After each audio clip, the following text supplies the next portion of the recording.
Sveiki visi, kas užsukote į mano kanalą. Ačiū, kad jį palaikote.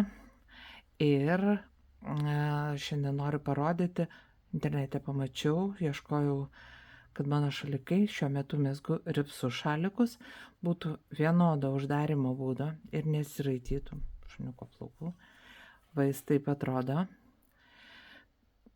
Uždarinėjau vašeliu.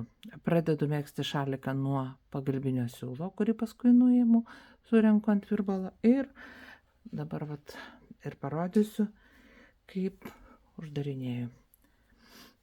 Jau aš jį pradėjau uždarinėti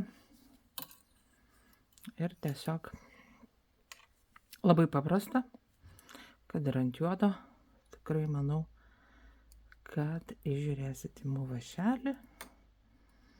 Kaip visada, kai kamera turi kas nors pasipainioja. Normalu. Gerai.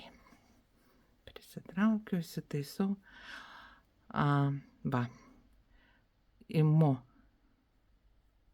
akį nuo virbalo, pertraukiu per turimą akį, pasireguliuoju įtempimą, per stipriai neįtempiu ir vašeliu išneriu orinę akį. Imu kitą nuo virbalo, pertraukiu, išneriu orinę akį. Pertraukiu, orinę akį. Taip pirštukais prilaikau. Neįtempiu per stipriai, neatleidžiu.